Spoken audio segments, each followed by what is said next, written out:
men who say they work hard. And I'm not being elitist. I'm not being a horrible guy here because I'm from the streets, right? I'm from the ghetto. I'm not talking about if you're a taxi driver or whatever, and you've been a taxi driver your whole life. I'm not trying to sit here and shit on you. I'm not trying to do that. I'm saying that, especially if you're a younger man and you have access to the internet and you're paying attention to the things that are going on in the world and you do your studying and you're not hard to do some work, blah, blah, blah. If you're not afraid of work, I find it amazing there's guys out here who are still broke. Really? How can you be poor in the modern society that we live in? Like, there's money everywhere. There is. It's literally everywhere. Like, so when I see a dude and he's like, oh yeah, man, I'm broke, da, da, da, I just look at him and go, you're not trying hard enough. You're not trying hard enough. Yeah. You're simply not trying hard enough. If I can do it from a single mother, effectively, from a Luton council estate to ultra high net worth individual, then I refuse to accept that others can't do it. And people will say, oh yeah, but you did this or you had this, blah, blah, blah. Perhaps. But I don't operate within that realm. I'm not going to be softer on anyone else than I was on myself. Of course. If I held myself to such a crazy high standard and I was so accountable and so difficult and so hard on myself, why am I going to be soft on you? I was extremely hard on myself. I'd go sparring for 4 hours, and if I got hit once, I was furious. You want to be hit more? No, I don't want to get hit. No, you don't get hit. Ever. Okay. I want to just whoop ass. I don't want to get touched. Yeah. Right? I got hit once. I couldn't sleep for days. I was absolutely a perfectionist. Right? And then there's dudes out here who are just sloppy. Right. Just sloppy with their entire life. They're just sloppy, and they're like, "Oh yeah, well, just wear the mask." And they deserve what's coming. Right? They deserve what's coming to them. Slavery. They're amateurs. We are really living in a paradigm shift where the professionals of life, and when I say the professional, I'll explain what that means in a minute. But the professionals of life are going to genuinely excel, where all of you amateurs are going to fail. Most people, most men especially, they live their life like complete amateurs. I don't understand how they even function. Stay inside the matrix. Right. You need to exert a degree of professionalism. That's what I was saying earlier about the crypto kids. If you have money, great, fantastic, you've ticked that off. But there's a whole bunch of other areas of professionalism you need to excel in.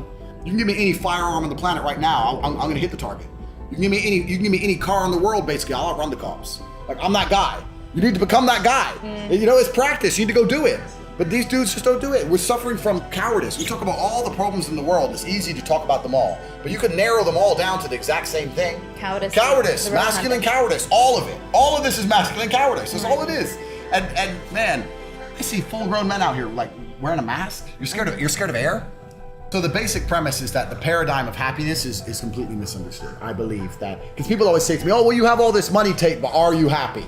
As if I'm gonna be like, no. Like I guess what they're hoping I'm gonna do. Yeah. I'm like, bro, I'm fine. Yeah. Enjoy the bus. No, but the point is the whole paradigm of happiness is largely misunderstood.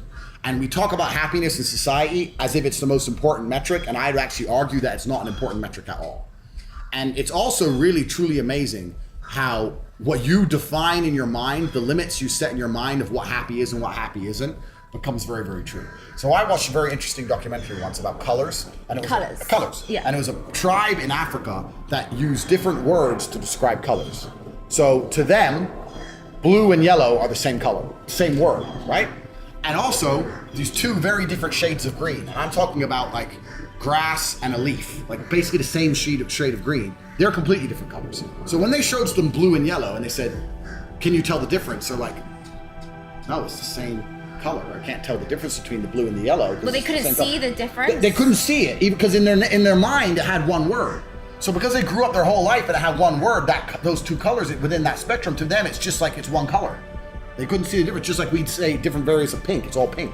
They couldn't really see the difference. Whereas the two very different shades of green, they're like, oh yeah, that's that. Oh, they're completely different.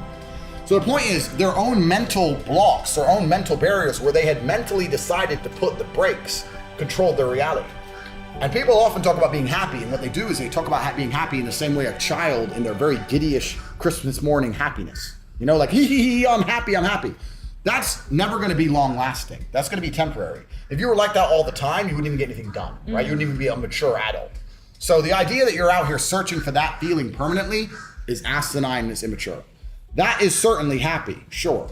But I've changed the paradigm of where happiness is. For me, anything above distraught is happy. Besides 3 or 4 monumentally destructive events that are going to happen throughout my life, like a loss of family member or something, unless I really, really feel down, I'm happy.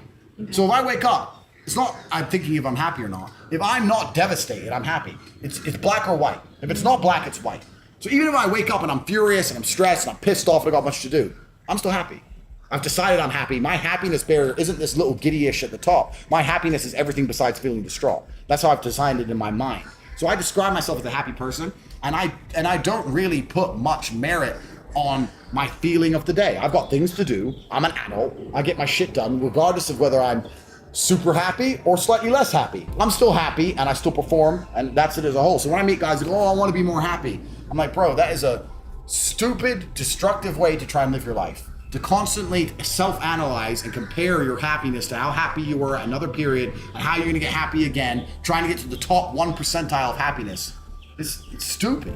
It's not real, right?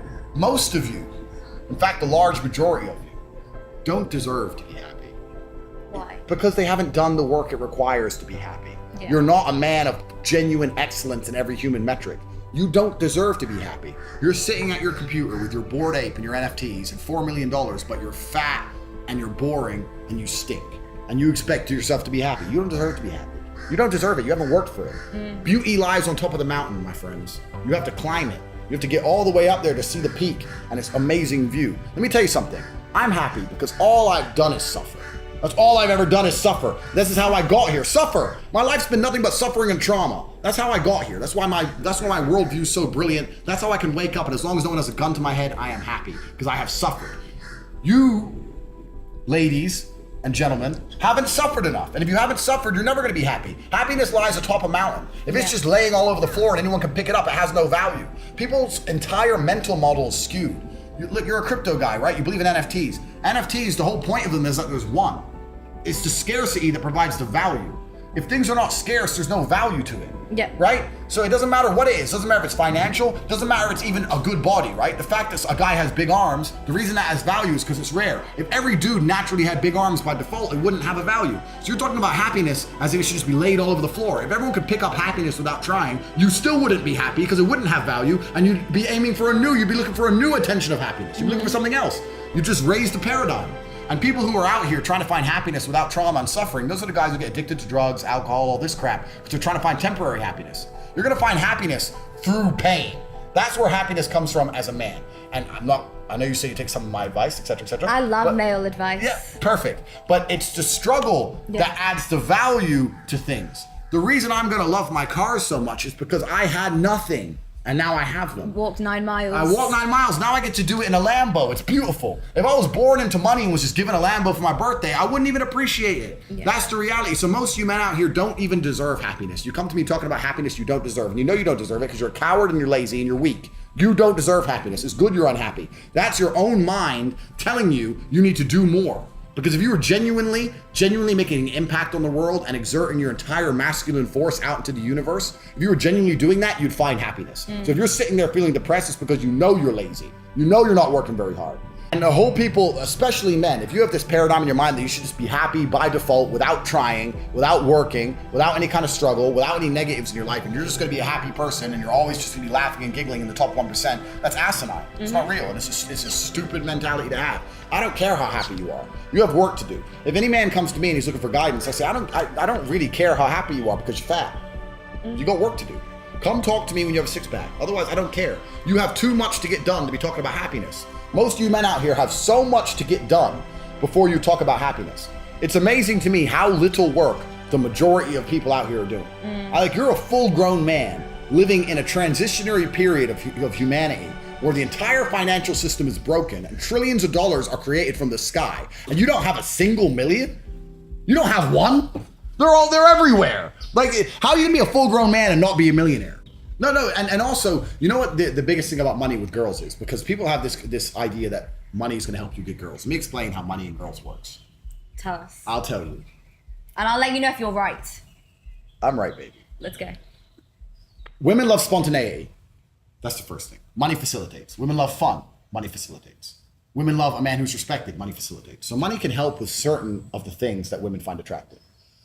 It's very rare, unless she's a hooker or a gold digger, that women are very, very interested in the actual number of how much money you have or spend.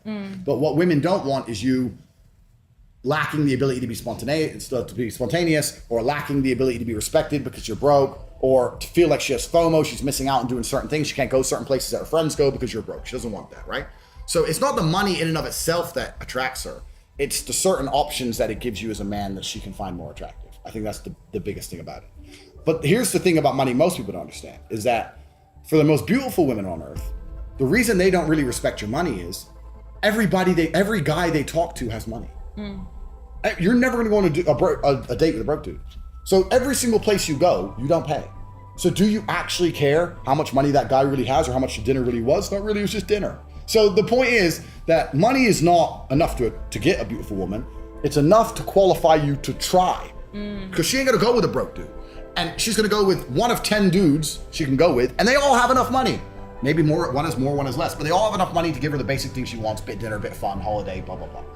So it just qualifies you to try. So if money is all you have and you have absolutely no other qualities, you're gonna lose to the dude who has money and the other stuff. That's the game. Money is like having arms. Like a chick's not gonna get with you just for having big arms. But if she's gonna get with a dude, she probably wants a dude to have some arms. It's one of them. It's like, I'm gonna get with you just for money, but I don't want to get with a broke guy. So like, women don't really think about money that way. They're just like, well, every guy I go on a date with is rich. Right. And men lie, especially rich men. And there's a man with $1 million who'll say he has 10. Girl doesn't know. You know what I mean? Like, it's very rare you get someone like me with so much quantifiable wealth.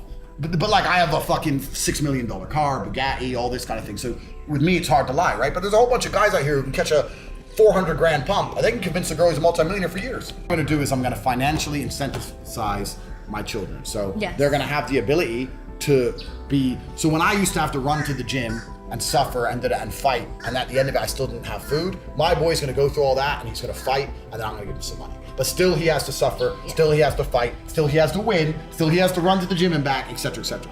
The worst thing you can do for a child is raise them rich. And so that's the worst thing you can possibly ever do. So I have no interest in that whole generational wealth crowd. What I do is, see, I am a soundboard. And what I do is, I annoy the majority of men, because if you're gonna talk to me or listen to me or compare your life to mine, nearly any man on the planet is gonna, to a degree, be inferior, so you need to humble yourself.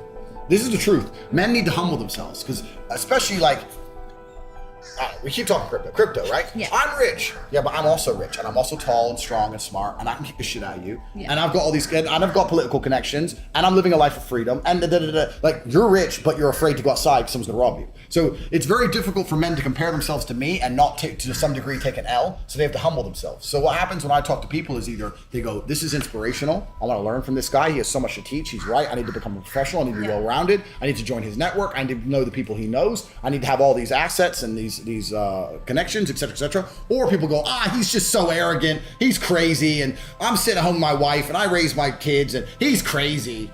But no, I'm not crazy. That's just a defense mechanism. It's defense, mate. It's cope. That's cope. It's hard cope. And lots of dudes have cope. It's kind of amazing. There's also something that's primal amongst men that women probably don't really know about. But as a man, when you meet another man who you know can kick the shit out of you, it bothers you. Even if they don't want to admit it. So even if I meet a dude and I'm really polite, I'm like, hey bro, nice to meet you, Yeah. Part of them's kind of like, fuck this guy. Oh no. Because they know I'll mess him up. He knows I'll mess him up. And it's something intrinsic about masculinity. It's kind of like when some girls hate girls who are prettier than them. Not all girls, but some girls like, oh fuck that, but she thinks she's pretty. Right. It's the same kind of thing, but it's just violence related, right? So there's that aspect. Ridiculous. Yeah, it's ridiculous, but it's primal. And you can also tie into the fact that they don't like people who are richer than them, right? Yep. Men don't like men who are richer than them. Survival. Yeah. So when they meet me and I'm more important than them and richer than them, and I can beat the shit out of them, and then I tick all these boxes, they just sit and go, oh, he's crazy. I don't like him, and I don't want him on my podcast. Blah blah blah. I've had people record podcasts with me and refuse to put them out. That's a good question. And I believe I have a duty to protect the bloodline. I have a duty to my last name. It was instilled within me. My father, Tate. My father is one of the greatest men on the planet. Unfortunately, he's no longer with us, which now promotes me to the greatest man on the planet. So I have. You're like your brother. Are you equally greatest men, or? Yeah, we share the title. We share the title. So I have a lot of work to do, and I think that the duty I have to my bloodline, it depends the exact path I'm going to take. I don't know if I'm going to have 20 sons with 20 women. I'm going to find one woman who might give me 2 or 3, etc. But I think the family is a beautiful thing. But the nuclear family, as it's told within this trad, con, conservative, that's garbage. If you were to ask me now to design my ideal life, like if I could just design it, I'd have 3 or 4 sons in Moscow, 3 or 4 sons in Kazakhstan, maybe 2 or 3 sons in Mongolia, my 3 chicks, inshallah, my 3 wives. And they'd all be training hard, becoming warriors of Earth, all carry the last name Tate. And in the future, as much as people go, Tate, you can't do that. You can't have kids with all these women. You can't do that, blah, blah, blah. In the future, when the dystopian, when the machines arrive, when the Terminators turn up and you're like, where's John Connor? Where's John Connor? Oh, he was an act of fiction, but there is a man. There is a man who does exist. There's a man who's real. He's from deep in Mongolia and his name's Emery Andrew Tate V. And he's going to rise up because even I am human. I know it's hard to believe. Even I have human. I'm human, right? Yeah. And there's limits to my power. Time is in the fire is in which we all burn. Even I will get old. But when I am old, I need to make sure I've done my job because it would be a detriment. It would be unfair to humanity for me to not create clones of myself to protect the future. So that's my plan. My plan is to protect the future via my offspring. That's my plan. Okay.